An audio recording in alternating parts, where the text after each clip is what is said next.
numéro 25, le parking Impasse Lafayette, la création. Donc, vous avez vu passer la demande du parking Lafayette. En fait, nous allons donc cette zone était une zone un peu de délaissée. Donc, il a été convenu de finir de démolir le bâtiment qui menaçait ruine, qui était le lieu de stockage du club de vélo. Donc, une fois que cela ça a été fait, en accord avec l'ABF, il a été décidé de faire un traitement paysager de qualité pour créer des espaces verts ainsi que des massifs arbustifs pour gérer les pieds de façade et ainsi créer une zone verte et agréable. Il y aura une création donc de 27 places. Le projet se décompose en 2 lots, donc reprise des réseaux d'eau usée, eau pluviale et eau potable, et aménagement de surface, et le lot plantation d'arbres et massifs arbustifs pour 22. Donc premier lot 225 000 € TTC, le deuxième lot 28 000 € TTC. Le conseil municipal est invité à approuver le projet ainsi que l'enveloppe prévisionnelle de l'opération pour un coût global de lot 1 225 000 € TTC, de lot 2 28 000 € TTC. Ce sont des arbres, pour l'info, ce sont 3 arbres de haute tige. Dire que les crédits nécessaires à la réalisation de cette opération sont inscrits au budget annexe d'eau et assainissement, ainsi qu'au budget principal. Solliciter les différents partenaires financiers, les participations ou subventions nécessaires permettant à la ville d'Orion de réaliser le parking Impasse Lafayette. Autoriser le maire ou son représentant à signer tous les documents nécessaires pour mettre en œuvre ces décisions. Des questions? Oui. Il y a une chose que je ne vois pas ici. Oui. Au niveau de l'éclairage, qu'est-ce qui est prévu au niveau de ce parking? Parce qu'à partir du moment où on va développer ce parking, je ne vois pas l'éclairage. Est-ce que dans le budget, il y a une partie éclairage qui est prévue? Le budget, il y avait un éclairage sur les façades qui se faisait, mais... Parce que dans ce quartier, si on n'a pas d'éclirage sur le parking, je pense qu'on pourrait avoir quelques problèmes. Oui. Il me semble que ça y est. Mais c'était l'éclairage sur les façades. Si. Il n'y avait pas de poteaux, il n'y avait pas de nouveaux poteaux sur les... non, c'était un éclairage par luminaire qui était posé en console. D'accord. Non, mais bon. Il n'y avait pas de poteaux au milieu des places de stationnement. C'était pas simplement pour qu'on ne l'oublie pas. Non, mais c'est bien prévu. C'était bien entendu. Ça me vient à l'esprit à l'instant. Non, bien sûr. Qui est contre? Qui s'abstient? 4. Voté à l'unanimité, merci. C'est là qu'il y a la projection? Bon. Projet de plan de prévention des risques naturels prévisibles, d'inondation, de l'agglomération riomoise, avis de la commune. Donc, on y va sur la projection ou tu commentes? En fait, on va vous présenter cette délibération sous forme donc, de diapositive. Et je vous prie de m'excuser par avance parce que c'est une présentation très technique, mais on doit bien la faire. Donc, la loi du 2 février 1995 a instauré la création de plans de prévention des risques inondations qui sont un instrument de l'État pour lutter contre la vulnérabilité de notre pays aux inondations. En fait, le principe d'un plan de prévention des risques, c'est déjà de définir un aléa.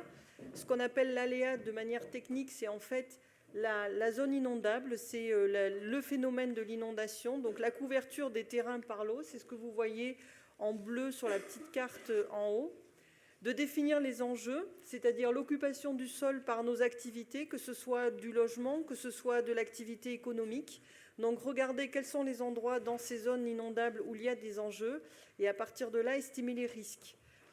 Donc, un plan de prévention des risques est là pour, dans un premier temps, définir le risque inondation. Les objectifs principaux des PPR, c'est bien évidemment donc, de réduire les dommages prévisibles aux personnes, mais également aux biens, en réglementant l'occupation des sols des fonciers qui sont en zone inondable. C'est aussi d'assurer la sauvegarde et la protection des biens et des personnes dans les zones inondables où les gens sont déjà installés. Et les PPR ont une valeur de servitude d'utilité publique. Ça veut dire qu'ils doivent être annexés aux plans locaux d'urbanisme, que les plans locaux d'urbanisme en fait, doivent être conformes aux dispositions du PPR inondation. Et ça tombe bien pour nous, puisqu'on est en cours de révision du PLU. Donc le PPR va être approuvé, je vais vous le montrer bientôt. Et donc notre PLU sera conforme au PPR. Le PPR d'Orion a été approuvé, un premier PPR a été approuvé par arrêté préfectoral le 22 décembre 2008. Suite à de nombreuses attaques au tribunal administratif, il a été annulé le 28 avril 2010 et la préfecture a décidé de l'appliquer par anticipation, toujours l'ancien, au 6 août 2010. Dans le même temps, la préfecture a commencé à faire des études pour redéfinir son PPR, a travaillé depuis longtemps sur justement la quantification des inondations et a prescrit le nouveau PPR par arrêté préfectoral le 24 juillet 2014. Mais les études avaient commencé bien avant. Et ce qui est intervenu tout au long de cette procédure, c'est que en fait, la directive inondation européenne est sortie.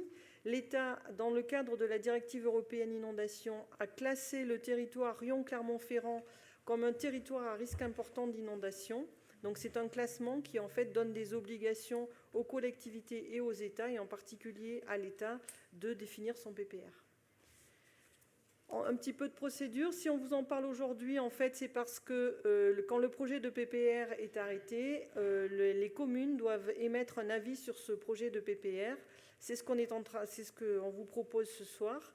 Et l'avis de la commune sera soumis à enquête publique qui, pour le nôtre, va se tenir du 25 avril au 26 mai. Entrons dans les faits.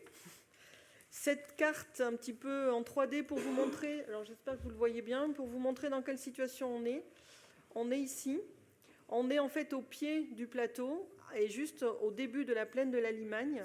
Ce qui veut dire que les phénomènes d'inondation qui nous concernent sont des phénomènes de type torrentiel, c'est-à-dire on a des orages sur les hauteurs avec une concentration importante d'eau dans les cours d'eau. Donc c'est ça le phénomène torrentiel, c'est des cours d'eau qui gonflent très très vite, avec des vitesses d'eau très importantes et qui vont très vite puisqu'on est sur des pentes. On est à la fin de la pente. Après, quand l'inondation va arriver dans la plaine de Limagne, on va être sur un phénomène beaucoup plus diffus, avec moins de vitesse. Mais la ville de Riom, en tous les cas, est pour sa partie urbaine concernée par des crues torrentielles. Ça veut dire concrètement que quand le phénomène se passe, la crue va très très vite. Donc descend très vite, passe très vite, mais à des vitesses d'eau importantes en lit mineur et à proximité du lit mineur, et avec peu de temps pour se retourner concrètement. Comme je vous disais, le PPR, c'est... Non, quand il y a vraiment des vitesses d'eau importantes, on ne peut pas trop nager en fait. Comme je vous disais, le PPR, c'est tout d'abord la définition de l'aléa, c'est-à-dire la définition des inondations potentielles. L'aléa donc, est réglementé par ce petit rectangle que vous voyez là. Il est qualifié par ce petit rectangle que vous voyez là. Vous avez en abscisse les vitesses d'écoulement et en ordonnée les hauteurs d'eau, parce que ce qui rend la crue dangereuse, c'est la vitesse et la hauteur. Si vous avez une hauteur faible avec une vitesse faible, vous allez avoir de l'eau qui s'étale, mais à moins de 1,50 m, vous ne risquez pas, vous adultes, d'être entraînés par l'eau. Si jamais on est toujours sur une hauteur faible, donc à 50 cm, mais que la vitesse de l'eau s'accélère, là, l'aléa en fait augmente. Si on est à une vitesse qui est comprise entre 0,5 et 1 mètre par seconde, un adulte commence à être en difficulté et au-dessus, un adulte est carrément pas bien du tout. C'est la même chose dans l'autre sens, d'où la caractérisation des aléas par une couleur bleue de plus en plus forte. Et ce qu'on peut voir par exemple ici, c'est qu'on est en centre-ville ou à proximité du centre-ville. On a des aléas très forts au niveau des lits mineurs, des aléas forts à côté, et on retrouve des aléas faibles sur la plaine de la Limagne. Ça, c'est la caractéristique c'est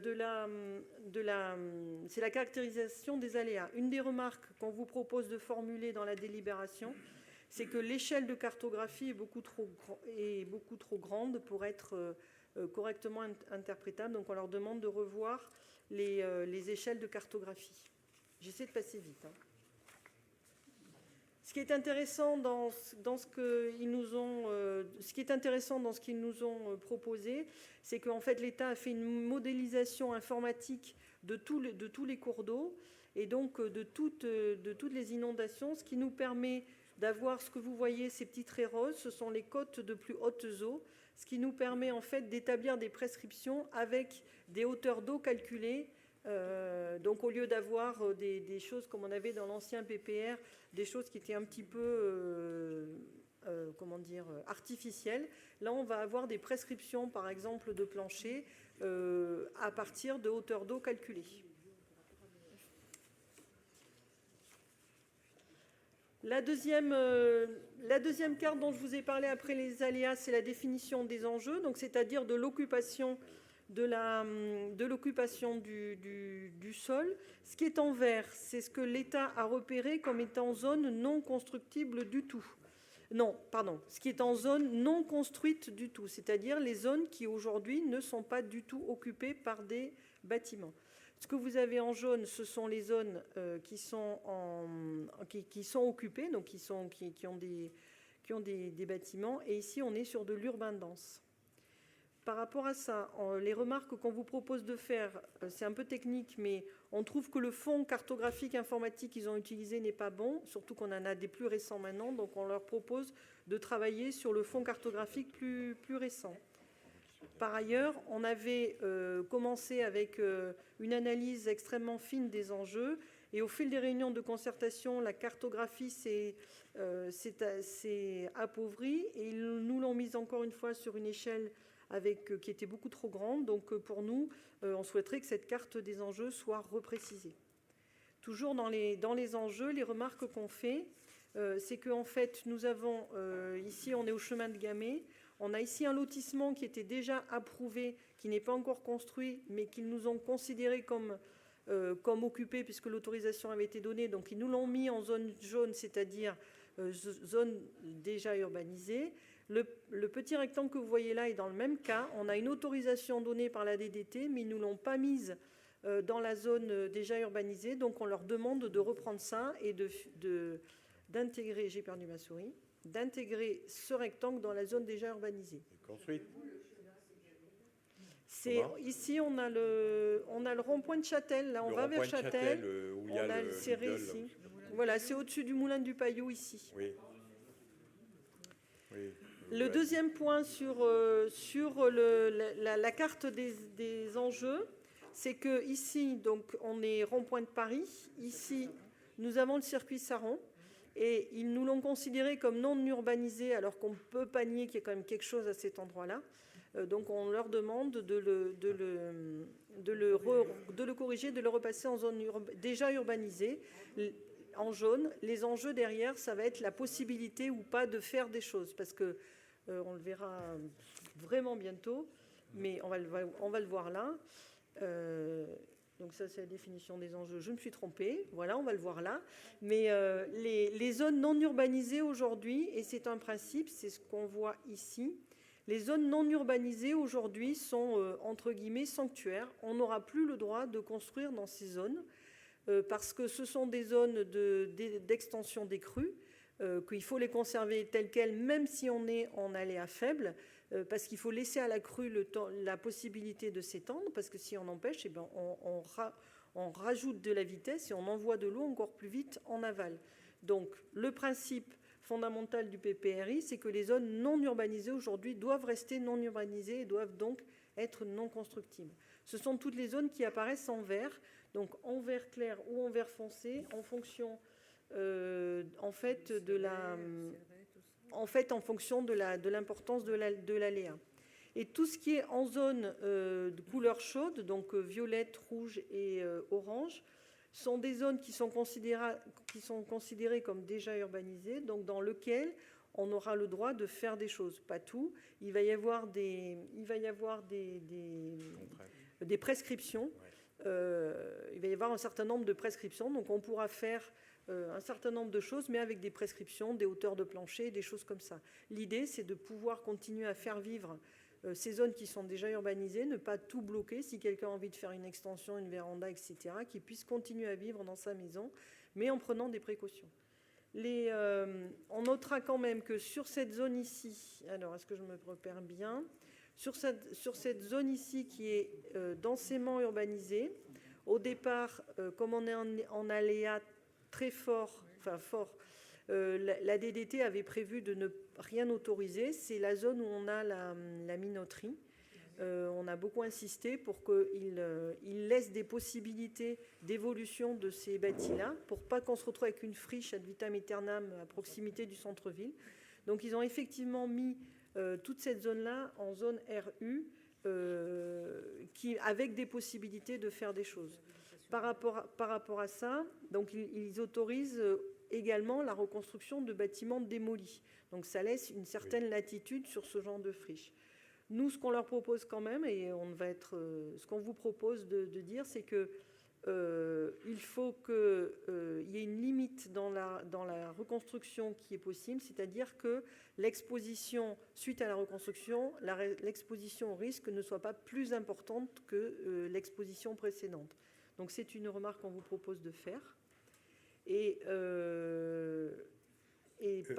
Pardon ?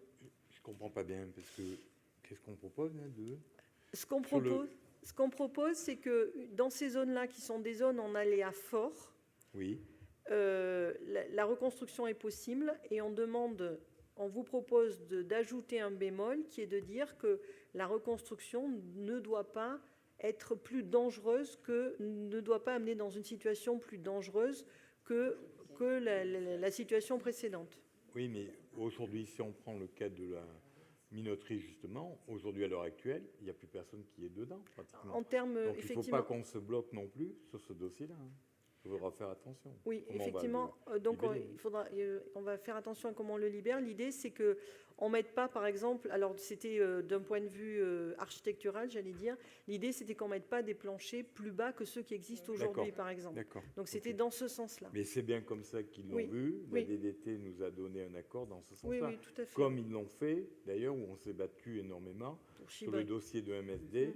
Puisqu'on avait un risque vous aviez soulevé la question, je ne sais plus qui c'est qui avait soulevé la question, et on était intervenu et on a pu avoir des discussions très correctes avec la DDT jusqu'à ce jour. C'est à cet endroit de la carte, je vous montre pour illustrer, c'était ces parties-là qui aujourd'hui ne sont pas du tout construites, qu'ils avaient prévues en vert, et donc ils nous ont suivis et donc les ont mises avec des possibilités de construction avec prescription.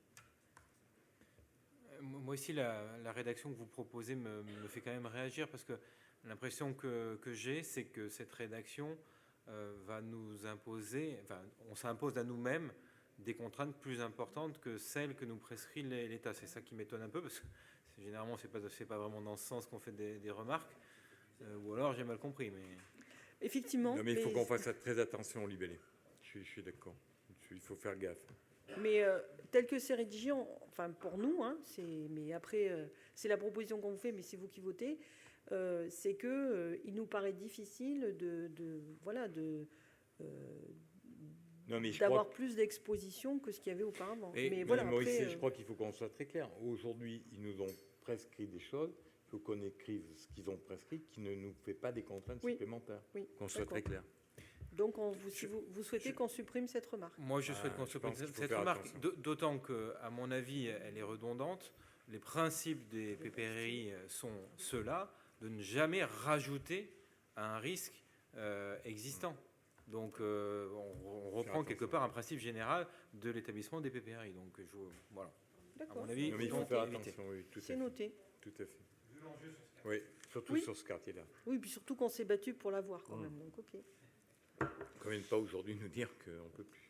Après, dans le PPRI, dans le projet de règlement de PPRI, ils disent que l'analyse de l'impact de certaines interventions donc dans les zones constructibles est requise de la part des services instructeurs. Ça nous paraît assez peu faisable par nous. Autrement dit, quelqu'un qui poserait une autorisation de travaux pour des travaux en zone inondable, ça serait au service instructeur de mesurer les impacts de ces constructions. Donc ça ne nous paraît pas du tout acceptable pour nous. Donc on leur demande de revoir cette chose-là. On n'a pas forcément les compétences pour le faire.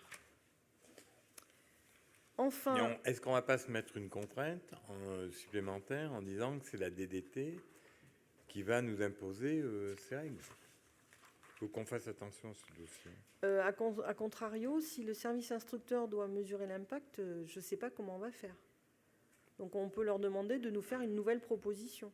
Ou qui nous donne une grille, oui, je sais pas, oui, il faut qu'on regarde. Oui. Oui. On peut juste leur faire la remarque que ça nous paraît difficile à tenir pour les services instructeurs. Peut-être, oui. Je crois que c'est comme ça qu'on l'avait formulé. Il faut qu'on fasse attention dans l'idée. Moi, j'aurais une remarque.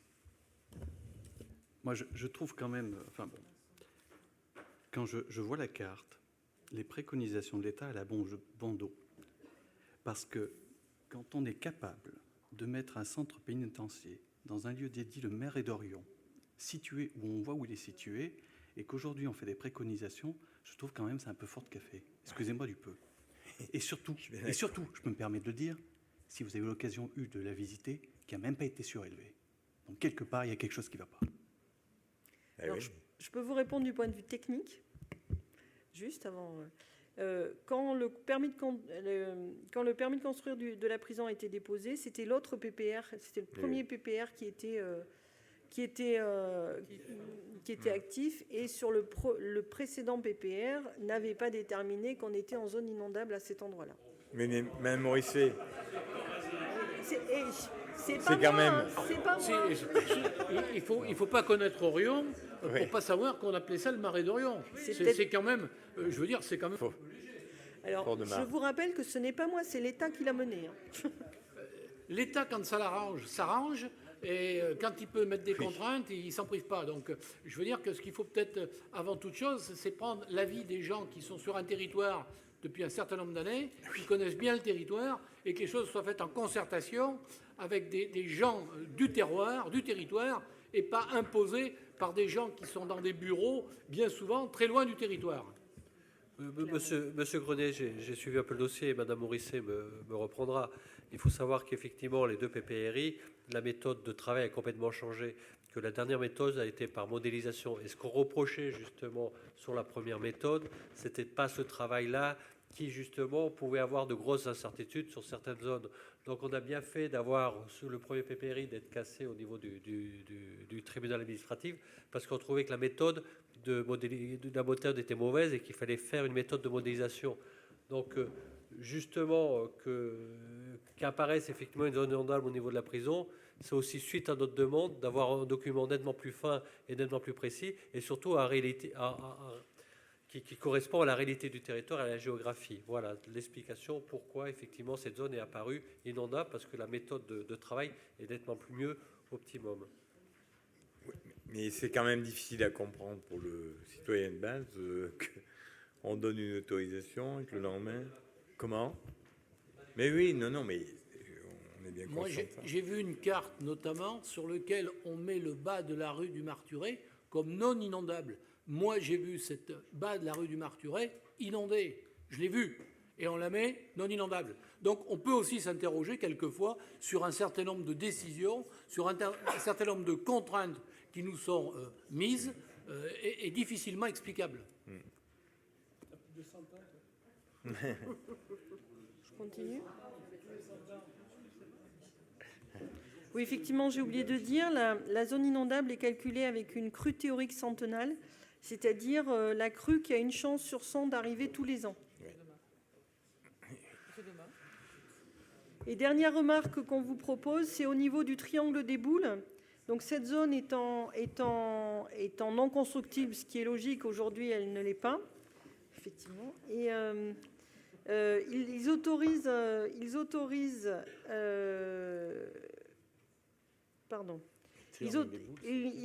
très peu de choses. Ils n'autorisent rien sur cette zone. Or, c'est une zone sur laquelle la ville peut avoir un projet de parc urbain à terme. Et il nous paraît très intéressant qu'on puisse avoir une capacité même limitée de construction, par exemple pour des vestiaires, des WC, enfin je ne sais pas quoi, mais des équipements qui pourraient accompagner l'usage de cette zone, puisque cette zone peut devenir à terme, et on ne sait pas à quel terme, un parc urbain, peut-être avec une surface sportive, on ne sait pas. Donc on trouve que le règlement sur cette partie-là est extrêmement strict pour les usages futurs.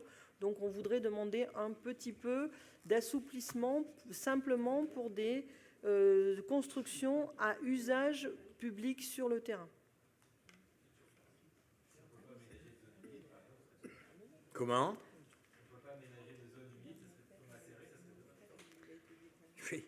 oui. Je crois que c'est important, hein, la présentation qui est faite. Je remercie Mme Morisset pour la présentation qui est très claire, très précise. Je crois qu'il faut prendre conscience qu'aujourd'hui encore, il y a des remarques qui peuvent être faites. Dans quelques mois, ça sera trop tard. On a essayé de solutionner les problèmes importants qu'il y avait sur Yon. Il y avait tel que l'hôpital, où on a trouvé des solutions. Mais si aujourd'hui, il faut bien que chacun prenne conscience de cette présentation et faire les remarques qui peuvent être apportées, parce que demain, à mon avis, ça sera trop tard. Enfin, si je peux me Oui, permettre... il y aura l'enquête publique qui permettra de modifier. Effectivement, on l'a dit, mais le travail commencé par la DDT dure depuis je ne sais même plus combien d'années. On a eu beaucoup de réunions.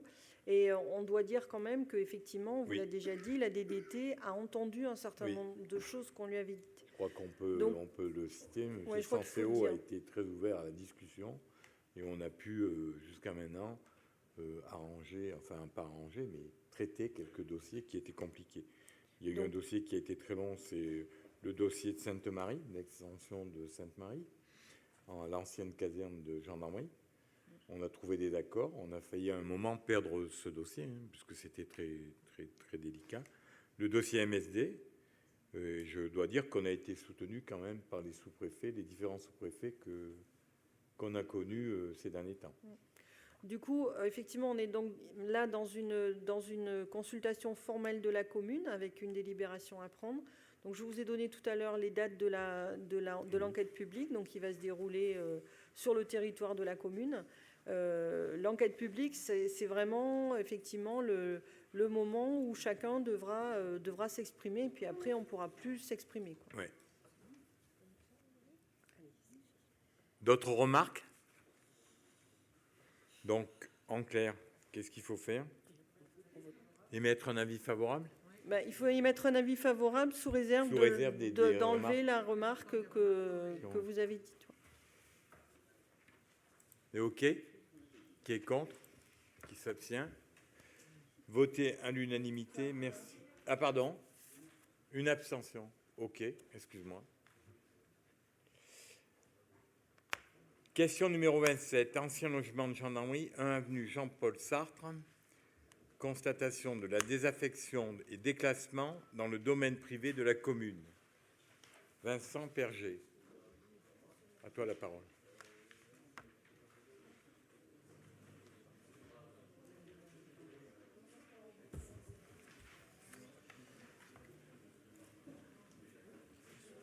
Oui, c'est pas grave. Merci. Tu veux que je fasse ou... Non, c'est bon, je vous remercie. Donc, il y avait auparavant, dans le quartier de la Varenne, 16 logements qui étaient dédiés au personnel de la gendarmerie nationale, la brigade de la BMO d'Orion. Donc, les gendarmes sont partis et donc maintenant, pour gérer un nouveau projet de réhabilitation par le CIC Habitat Auvergne-Bourbonnais, qui souhaite en fait s'en rendre propriétaire. Il y a donc une demande de désaffection. Le conseil municipal est invité à constater que les logements du 1 avenue Jean-Paul Sartre, parcelle BD 559, ne sont plus affectés à l'ordre d'exercice d'un service public. Prononcer en conséquence le déclassement de ce foncier dans le domaine privé de la commune. Des questions? Il s'agira de... Voilà, donc juste pour une explication, le SIC, c'est un organisme de logements sociaux qui va réaliser des travaux de réhabilitation assez conséquents et qui permettront, dans un délai de 10 ans, de rendre ces logements accessibles à la propriété pour les locataires. Voilà. Et donc, il y a un plan aussi, vraiment beau. Comme ça, le sera des logements qui étaient vides depuis... Ah oui, il est vide depuis un grand moment, oui. Et, ils ont fait déjà des sondages. C'est moins grave que ce que l'état extérieur laissait supposer. Comment? Pardon? C'est extrêmement dégradé. Oui, effectivement, extrêmement dégradé visuellement. Mais ils ont fait des sondages. Il semblerait que on avait des craintes, notamment en termes d'isolation sur l'extérieur, parce qu'ils avaient fait les isolations extérieures. On avait peur que l'isolation soit entièrement à refaire. Et ils ont fait des sondages. Il apparaît que non. Oui, bon, ça. Donc au départ, il y avait un projet en créant plus de logements, puis finalement le SCIC nous a présenté. Oui, ça reste la configuration actuelle. Oui, il était prévu d'en faire plus de logements, puis au départ, il nous a été présenté plusieurs logements, et puis ensuite, ils se sont ravisés, et ils ont souhaité ne faire que les 16 logements, qui seront donc à destination de logements sociaux. Voilà. Alors, on est obligé. Qui est contre? Qui s'abstient? Voté à l'unanimité, merci. La question numéro 28, elle est à retirer, car il nous manque des éléments. Ça concerne toujours les anciens logements de la gendarmerie, où il nous manque l'évaluation des domaines. On attendait une réponse, on pensait l'avoir, on ne l'a pas eu. Donc, on la retire pour l'instant, cette délibération. Rue Saint-Don, acquisition foncière. Il s'agit donc à nouveau dans la politique de rachat, des rachats limités, mais rachats quand même pour régulariser une parcelle qui a usage de voirie à l'heure actuelle. Il s'agit donc d'une parcelle qui me fait environ une vingtaine de mètres carrés, qui sera à prendre sur la parcelle non bâtie cadastrée AE numéro 7 de 337 mètres carrés appartenant à monsieur messieurs Maillet plutôt. Donc prix d'achat classique à 20 € du mètre carré, soit 400 € pour cet alignement. Le conseil municipal est invité à décider de l'achat d'environ 20 mètres carrés à prendre sur la parcelle AE numéro 7, située rue de Saint-Don, au prix de 20 € le mètre carré. Autoriser le maire ou son représentant à signer tout acte en conséquence. Qui est contre? Qui s'abstient? Voté à l'unanimité, merci. Question numéro 30. 14 rue du Colombier-la-Nord, rétrocession par l'EPF SMAF, reprise de la convention de location par la ville. Donc il a été décidé de présenter cette délibération afin d'éviter une vacance de la location, puisque on reprend entre les deux les personnes qui vont se porter acquéreurs du bâtiment, mais ils seront donc laissés en place. Donc on fait une autre délibération pour permettre de pouvoir leur revendre. Et donc il y a une rétrocession qui a été effectuée le 17 février. Donc jusqu'à la concrétisation de l'acte de vente, les locataires demeurent redevables du loyer qu'ils payaient jusqu'alors à l'EPF MAF, mais qui maintenant sera plus allié à la commune. Donc afin d'éviter des situations un peu compliquées juridiquement. Le conseil municipal est invité à autoriser le maire ou son représentant à signer un avenant à la convention de location précaire conclue avec monsieur Le Breton et mademoiselle Chabot à effet du 1er mars 2016 pour l'appartement qu'ils occupent au 14 rue du Colombier-la-Nord. Oui.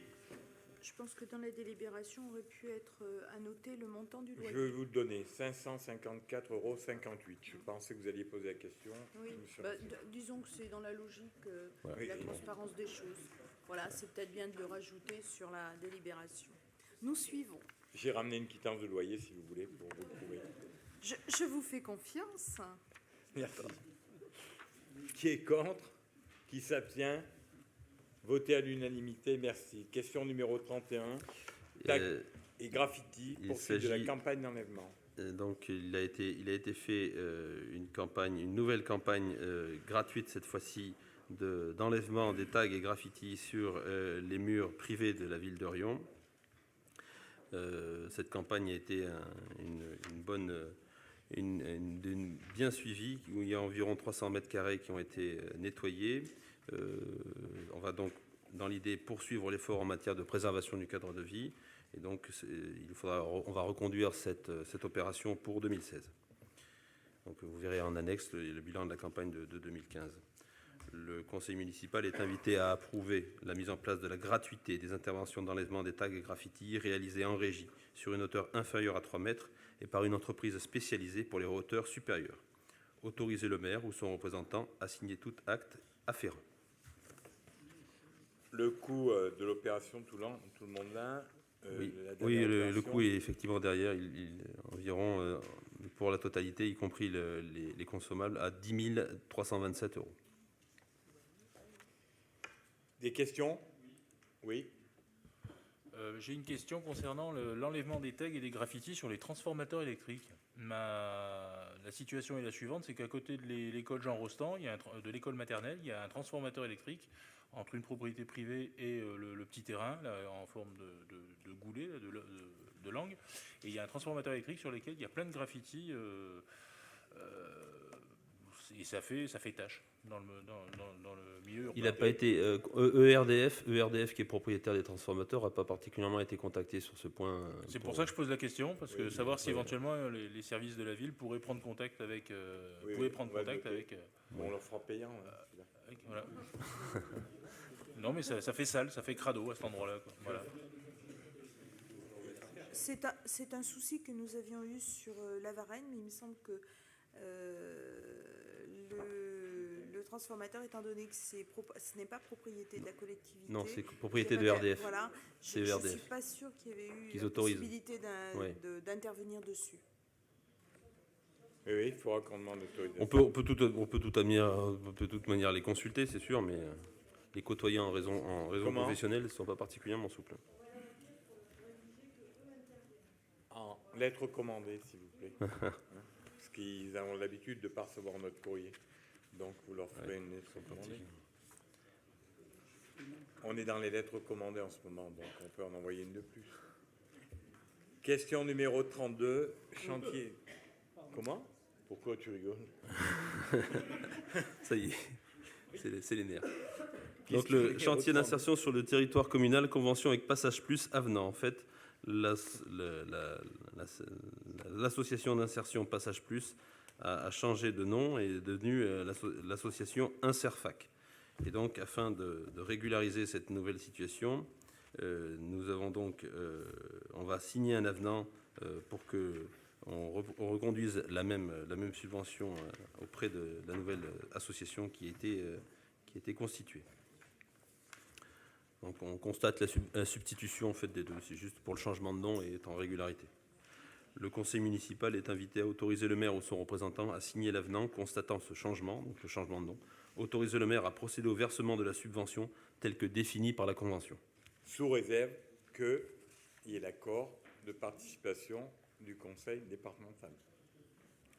D'accord.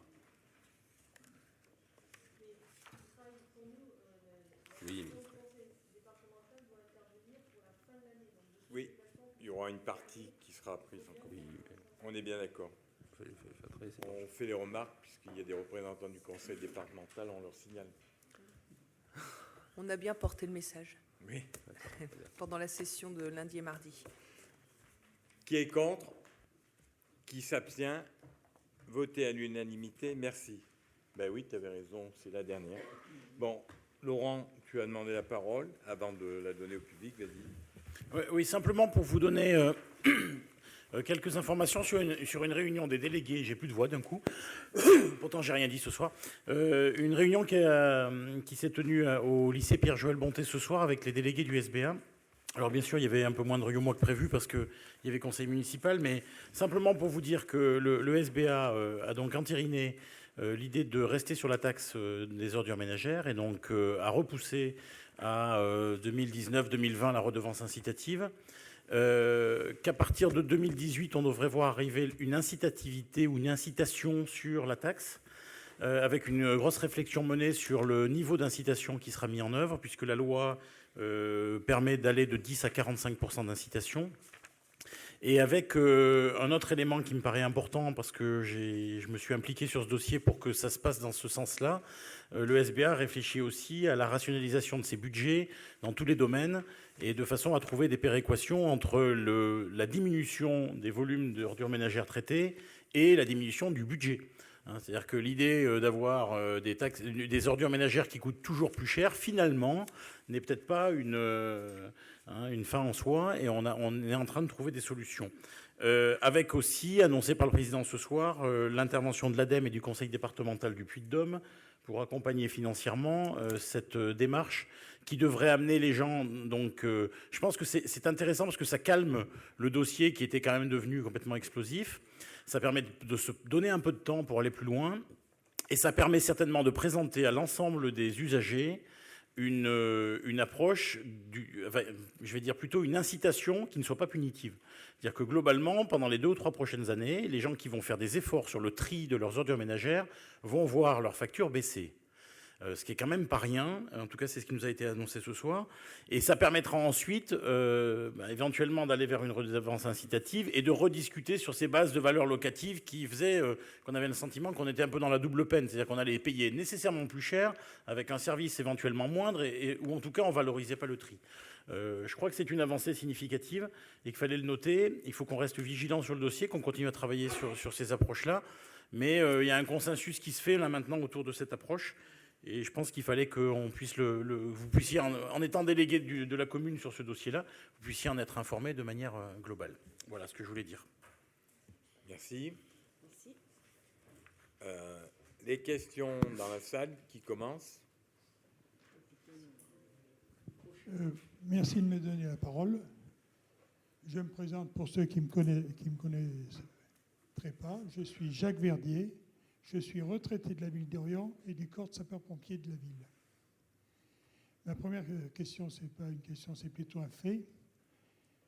Début de l'année, je me promenais avenue Pierre de Nolac et à hauteur du chemin du Teco des Batignolles, il y avait des personnes qui étaient en train de contempler les lampadaires de la rue qui avait tous été cassés. Et les gens faisaient cette réflexion. Eh bien, ils vont même sous les fenêtres de la gendarmerie casser des lampadaires.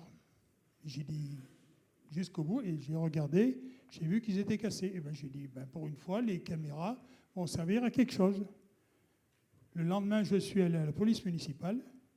J'ai dit, comment fait-on pour voir les caméras de la ville? Ah, mais là, c'est toute une procédure et c'est une réquisition du commissariat. Et j'ai dit, qu'est-ce qu'il faut faire? Et là, il y avait un de mes collègues qui travaillait avec moi au service des eaux, qui est policier municipal. Il m'a dit, je descends tout à l'heure au commissariat et je leur transmettrai que les lampadaires ont été cassés. Depuis, je n'ai pas eu de réponse. Ma deuxième question, c'est le square. J'ai appris par la personne qui fermait le square qu'il allait rester ouvert. La semaine où il a été ouvert, on m'a dit qu'on avait vu les signes sous l'Arc de Triomphe et rue Jeanne d'Arc.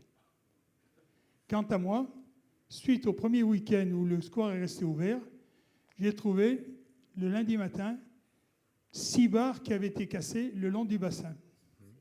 Je suis monté à la mairie, je l'ai signalé et j'étais en train d'en parler avec la secrétaire quand Mme Lafont, qui était avec M. Paul à côté, est venue. J'ai dit, vous tombez bien. Première nuit, du moins premier week-end où le square est ouvert, il a été vandalisé.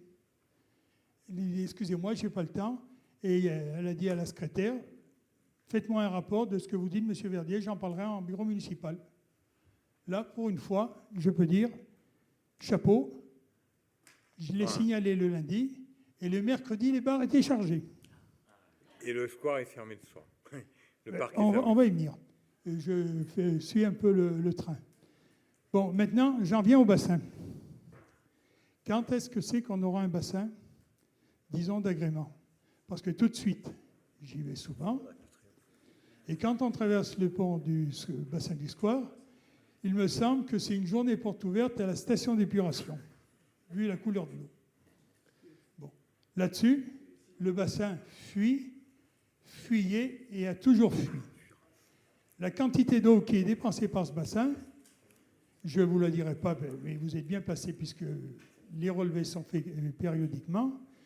Mais pendant 6 ans, j'ai suivi la gestion de l'eau, y compris de tous les bâtiments communaux et des installations, puisque j'étais releveur des compteurs d'eau et je visitais toute la ville d'Orient, y compris les bâtiments de la ville et les grosses entreprises.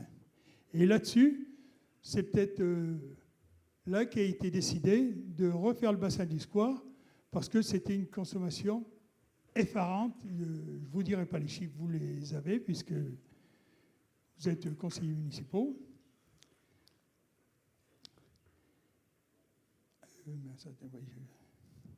Bon, je parlais qu'il y a eu une consommation effarante, et je suis bien placé pour le savoir, puisque pendant 6 ans, comme je vous l'ai dit, j'étais responsable de ces relevés. L'eau du square, suite à la réflexion, j'ai démontré, et j'ai peut-être eu un coup de chance, que le bassin fuyait dans les 48 heures qu'ont eu sa première mise en eau. Pour ceux qui ne l'ont pas su, c'est à la mairie parce que je l'ai dit. Et il y a tout de suite quelqu'un de la mairie qui est venu et qui a fait photo sur photo parce qu'il y avait un trou, le Gaz de France, dans la rue Jeanne d'Arc et on voyait très bien arriver l'eau venant du bassin dans la rue Jeanne d'Arc. Il y a quelqu'un qui a dit une fois que le clou a été rebouché par l'EDF, c'est la conduite de la rue Jeanne d'Arc qui fuit. Il a été fait une demande à la CEMRAP et ils sont venus contrôler la conduite. La personne qui a contrôlé la conduite, je la connais bien, puisqu'elle travaille avec moi au service des eaux, et j'avais été à Toulouse avec lui faire un stage pour recherche des fuites. Normalement, ce n'était pas moi qui aurais dû y aller, c'était le directeur des services techniques. Mais au dernier moment, il ne pouvait pas. Et vu que tous les frais étaient engagés, on a demandé qui voulait y aller du service des eaux. Personne ne voulait y aller. Je me suis proposé. Bon. Oui, monsieur Verdier, merci de votre intervention. Effectivement, vous m'aviez alerté à l'époque. Attendez, je vais finir une petite parenthèse. Puisqu'on est au bassin du Square qui consomme beaucoup, j'ai fait la découverte, du moins, je dis merci aux employés municipaux qui ont découvert la statue de la mort du chef. Le jour que ça s'est fait, j'ai fait venir la montagne qui a fait les photos et j'ai cherché à savoir ce que c'était ça. Monsieur le maire, je vous avais demandé si vous saviez depuis quand il était là, cette statue. Vous m'avez dit, ben, tu es bien placé, tu as le temps, tu vas te renseigner. Je peux vous donner la réponse auprès de la tour de l'horloge et avec Madame Barnier, on a trouvé des traces et c'est monsieur le maire d'Orion, Étienne Clémentel, qui a récupéré cette statue à Paris et qui l'a fait poser au bassin du Square. Maintenant qu'elle est bien dégagée, on pourrait presque lui faire un petit lifting et essayer de remettre les blocs de pouzzolane parce que vraiment, c'est joli. On va demander à la montagne s'ils peuvent faire un article. Et la dernière question, c'est sur la zone de rencontre. Oui. Il y a 3 ans, j'ai été témoin d'une personne qui a été renversée sur un passage clouté, presque devant les locaux de la montagne rue du commerce. Elle n'a pas eu de mal. D'ailleurs, elle n'a pas voulu donner son nom et tout. Elle est partie toute seule. Mais la personne qui avait renversé cette personne était au téléphone et elle faisait un SMS. Moi, je lui ai dit le reste. J'avais relevé le numéro pour s'il y avait eu des suites. Et elle est partie. Là-dessus, j'ai vu Jean-Claude Zicola quelque temps après. Je lui ai dit qu'il serait judicieux de repeindre les passages piétons en ville. Il m'a dit, mais les passages piétons en ville n'ont plus lieu d'être. C'est une zone de rencontre. On peut traverser où on veut, sans passage clouté. Et la semaine dernière, j'ai vu que rue l'Hôtel de Ville, on repeignait un passage protégé, et qui plus est, à la résine. J'ai cherché à savoir, vers mes collègues qui peignaient le passage clouté, ils m'ont dit, dans le temps, on cherchait à comprendre, maintenant on te donne un ordre, tu l'exécutes. Et le lendemain, je pensais vous voir, monsieur le maire. C'était madame, la première adjointe qui y était. Je lui ai exposé le cas. Elle m'a dit, je suis au courant de rien, mais je vais me renseigner. Et là, quelqu'un qui a écouté la conversation a dit, mais on fait en résine blanche, c'est pour les personnes malvoyantes et handicapées. Moi, je croyais que les nouvelles normes, c'était avant les passages protégés sur les trottoirs, des petites bandes avec des petites bosses pour détecter les passages cloutés. Mais en ville, elles n'ont plus lieu d'y être, puisqu'on est prioritaire partout. Oui. Et pour terminer, je remercie, ça a mis 6 mois, c'est la sécurisation du passage piéton sur le boulevard Étienne Clémentel, en bas de la rue d'Ora et vers le souterrain. Combien j'ai manqué voir des accidents. J'ai vu plusieurs fois M. Poge et que je lui ai fait voir parce qu'il a pris son ordinateur pour regarder le plan parce qu'il ne comprenait pas bien ce que je lui expliquais, que c'était un passage protégé et il y avait une bande blanche. Et les voitures qui arrivaient de l'hôpital pour entrer sur le parking coupaient une bande blanche. C'est 90 € et 1 point. Et quand ils en sortaient, qu'ils repartaient sur le Bel Horizon, c'était le même tarif. Et là, la ville a entrepris de faire l'accès plus grand par la contre-allée. Comme quoi, Les travaux ont commencé. Seul malheur, c'est qu'ils ont été barrés et il n'y avait plus de goudron parce que la centrale où ils prennent le goudron était en maintenance. Et c'est resté un mois où on ne pouvait pas accéder. Tout le monde rentrait, pour ainsi dire, par le passage piéton. Là, j'ai vu M. Gillardin, le commissaire, je lui en ai parlé. Il m'a dit, bon, eh ben, à l'occasion, on ira faire des contrôles et quand il y aura des chevilles à 90 € et un point, on fera quelque chose. Toujours est-il, assez rapidement, il y a eu des bornes et le passage piéton a été sécurisé. comme quoi, Je vous remercie de m'avoir écouté. Et quant à vous, monsieur le maire, pour la fermeture du quoi, quand je vous ai vu, vous m'avez dit, on arrive à faire des erreurs, mais rassure-toi, elle sera réparée. et on l'a réparé. Et on la reconnaît. Oui, comme quoi, on Merci est de bien. m'avoir écouté et On est de nous bien. avoir un peu retardé. On est bien. Merci. Juste pour finir avec M. Verdier, donc effectivement, il y a des problèmes de fuite au niveau du bassin qui abrite les signes. Et donc un courrier a été envoyé à l'entreprise ainsi qu'au maître d'œuvre afin qu'on essaie de trouver dans un premier temps une solution amiable avec eux. Voilà. C'est l'entreprise Fraissinet? Non. Non, c'est pas l'entreprise Fraissinet. Eux, ils n'ont été que sur les On aurait pu fontaines. s'arranger avec Non, eux. chacun ses problèmes. Il y avait une autre question, je crois, dans la... Pardon, oui. Oui. Concernant la zone de rencontre, effectivement, je voudrais préciser les choses parce que je portais ce dossier à l'époque. Effectivement, le principe et la cohérence d'une zone de rencontre, c'est que le piéton est en prioritaire sur la voiture. Il n'y a pas lieu d'avoir de passage protégé. À l'époque, les gens qui portaient le handicap nous avaient fait remarquer que ça gênait fortement justement les personnes malvoyantes. Et à ce titre-là, on a décidé effectivement de garder les passages protégés uniquement effectivement pour les malvoyants. Voilà. Donc effectivement, c'est quelque chose qui peut être contradictoire, mais je pense que c'est une bonne chose parce que ces gens-là permettent de se repérer dans l'espace et d'avoir un sentiment de sécurité qu'ils n'avaient pas vis-à-vis des valides. Puis vous savez, quand on prend de l'âge comme moi, on a besoin d'avoir une sécurité. Notre question qui nous a été posée. Oui, donc c'est. Voilà, on est ensemble. C'est une propriétaire également du lotissement rue du Clos Vert, en fait, donc qui va être impactée par la réhabilitation de la rue Planche-Palœil. Donc en fait, il a été décidé que la rue du Clos Vert allait être ouverte sur la rue qui descend. Je ne connais pas son nom. Je ne sais pas si vous avez un plan ou. Enfin, vu que vous connaissez le projet, en fait, Vincent. il y a une rue qui descend et qui va être reliée donc à la rue du Clos Vert en sens unique. Donc en fait, nous, on est dans un lotissement assez... c'est entre autres pour ça qu'on est bien dans ce lotissement, c'est parce qu'il est un petit peu... Pardon ?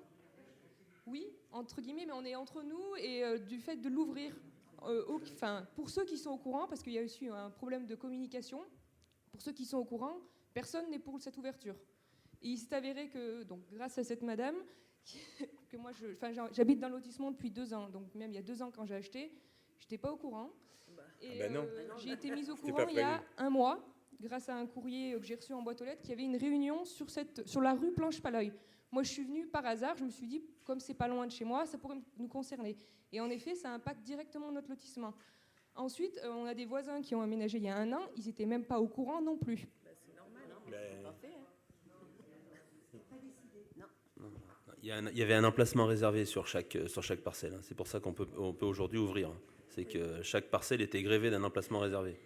Non, mais explique ce que c'est qu'un emplacement. L'emplacement réservé, c'est une zone dans laquelle on ne peut pas bâtir parce que c'est réservé pour la réalisation d'un usage public. Donc ça, théoriquement, le notaire, dans les servitudes, il aurait dû le signaler. Normalement, ça devait être signalé. Ça, c'est le notaire qui fait à chaque fois le travail de signaler s'il y a des servitudes sur les terrains qui sont acquis. Mais il doit y avoir une réunion prochainement, je crois. Il y a à nouveau une réunion, oui. Ouais. Il y a une réunion qui est programmée, mais je n'ai plus la date en tête. Et est-ce qu'il est possible de tenir compte de l'avis de... Oui, mais enfin, il faut bien dire Mais une chose. on a essayé à la réunion de participer.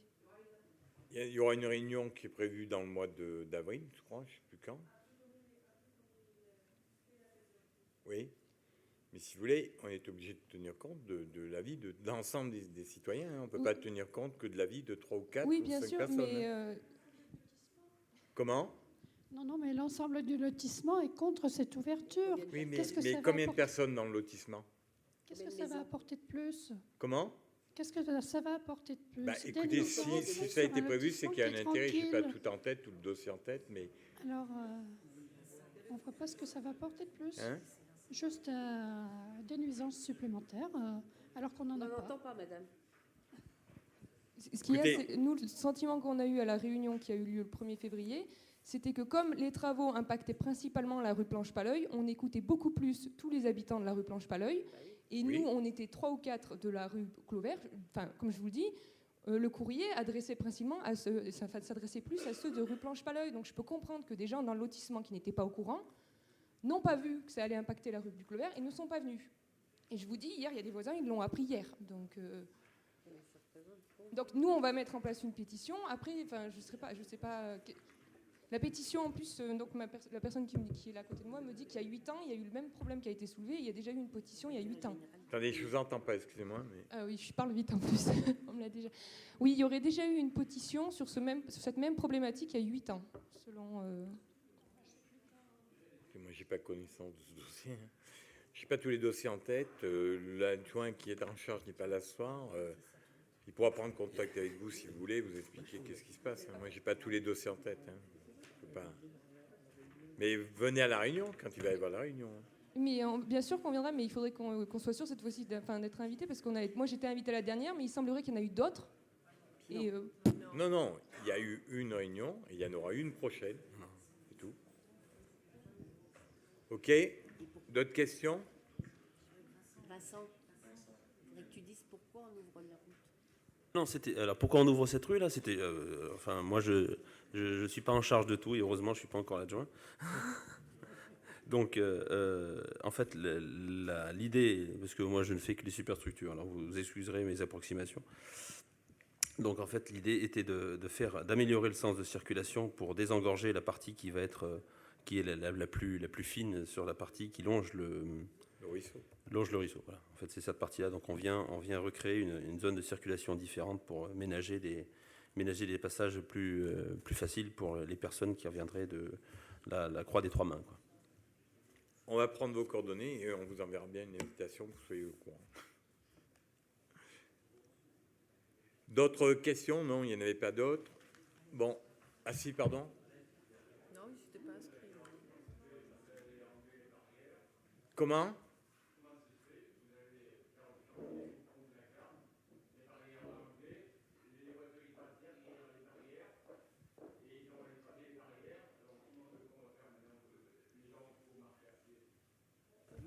Vous parlez. Pardon. Madame Morisset, vous pouvez répondre, s'il vous plaît?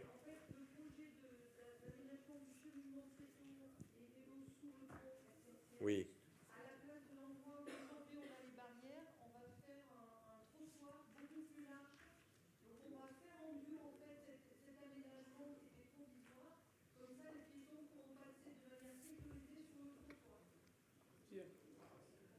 Voilà.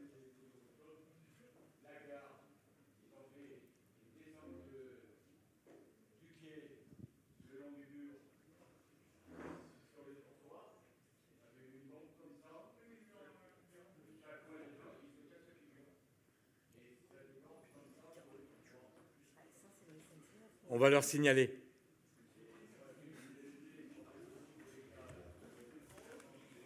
Ok. Si vous permettez, bon, avant de terminer la séance, j'aurai quelques informations à vous donner, pas beaucoup, mais je vais vous en donner quand même quelques-unes. Pour une fois qu'il y a une bonne nouvelle, on va vous l'annoncer. On avait quand même, demandé une subvention auprès de l'État pour financer une partie de la vidéosurveillance. Cette subvention, la vidéoprotection, pardon. Cette subvention avait été plus ou moins remise en cause. Finalement, le sous-préfet et les gens de la préfecture, et on s'est battu dessus, on aura une subvention de 41 861 €. Donc c'est une bonne nouvelle. La rue des Charmettes qui s'achève. Donc je vous avais pu tous admirer que les travaux ont été menés à peu près dans les délais et qu'aujourd'hui il y a une rue qui est quand même très, très digne de ce nom. On ne va pas la rebaptiser, on la laisse quand même rue des Charmettes. Bon, ok. Concernant la fusion des 3 intercos, bon, les élus d'Orion comme ceux de Orionco participent activement au groupe de travail. Je les en remercie parce qu'il y a vraiment une présence efficace dans ces réunions. Et aujourd'hui, bon, on en est à faire l'état de la situation. Ça avance bien. Toutes les informations nécessaires seront données au fur et à mesure. Et on garantit la transparence auprès de tous. On n'a rien à cacher.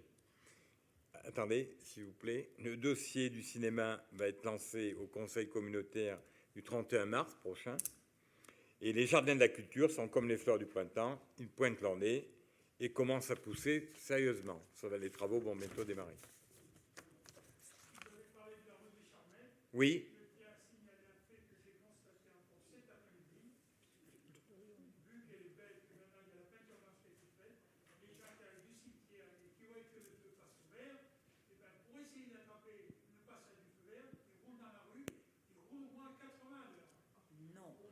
Monsieur Verdier, je pense que si vous le souhaitez, on a de la place pour embaucher au service municipal et au service de la police de la ville.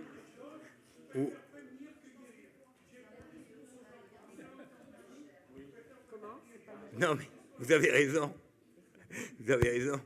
Mais bon, on fait le maximum. Des incivilités, on ne peut pas être derrière chacun des citoyens. Comment ? Madame Rambaud ? Madame Rambaud, pardon ? Non ? C'était un trait d'humour. Bon, écoutez, merci, bonne soirée à tous, et puis bon week-end. Merci. Bonne Pâques, oui.